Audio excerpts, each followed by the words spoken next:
My son looked up at me and smiled with too many teeth. Then a voice that did not belong to him crawled out of his mouth and said my name with ancient patience.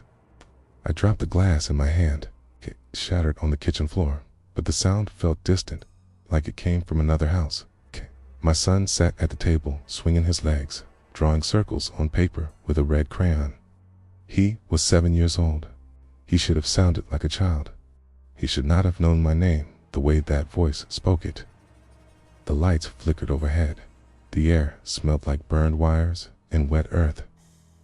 "Mama," he said again, only this time his lips did not move. I backed away until my shoulders hit the refrigerator. My heart pounded so hard it made my ears ring. My son tilted his head, studying me with calm curiosity. His eyes were darker than they had been that morning. It's too dark, like deep holes, swallowing light. "It hurts when you pretend I am not here," the voice said. I ran. I locked myself in the bathroom and slid down against the door, shaking. On the other side, I heard the chair scrape softly across the floor. Small footsteps followed, then silence. I pressed my hands over my ears. I whispered prayers I barely remembered. The mirror above the sink fogged as if someone was breathing against it from the other side. "Mama," my son whispered through the door, "you promised you would always listen to me." His voice was perfect again, sweet, afraid. I opened the door, stood there holding his drawing. It showed our house. The windows were black. Beneath it, he had written something in careful letters he had never learned in school. "Let me in." All the way that night, he did not sleep. Neither did I.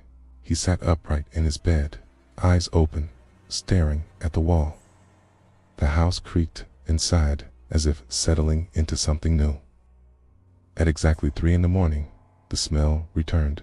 Sulfur and rot. Heat pressed down on my chest. My son spoke without turning his head. "He is closer now," the voice said. "He likes this house. He likes you."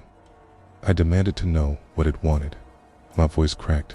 My hands trembled. "To be heard," it replied. "To be remembered." The walls began to whisper. I heard words beneath the sound of the pipes. Names, promises, screams buried deep inside the wood. I took my son to the church at sunrise. The priest listened with tight lips and pale eyes. When he placed his hand on my son's forehead, my child smiled. The priest screamed. His hand blistered instantly. He fell back, clutching his chest. My son laughed. The sound echoed wrong, layered with something vast and cruel.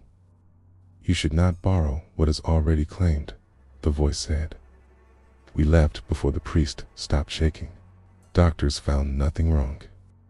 Therapists spoke of trauma and imagination. At home, the temperature dropped. Shadows gathered where they should not. Flies appeared in closed rooms. My son stopped eating. He did not need to. At night, he spoke in languages I did not recognize. The floor beneath his bed grew warm. Cracks formed in the ceiling above him, thin lines like veins. I tried to run. The car would not start.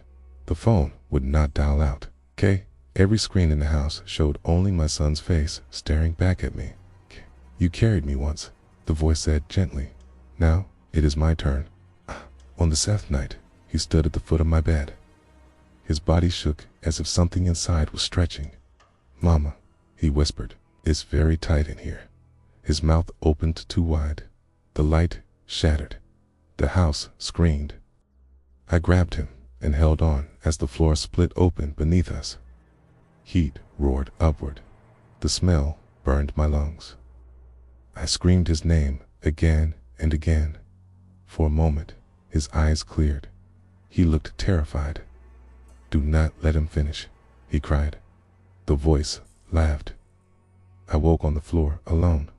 The house was quiet. Morning light streamed through the windows. My son lay asleep in his bed like nothing had happened. The doctors said it was over. A phase, stress, but sometimes when he speaks, his shadow moves a second too late. And at night, when he sleeps, something whispers my name from his chest. If you enjoy the story, please like and subscribe for more videos. Thanks for listening.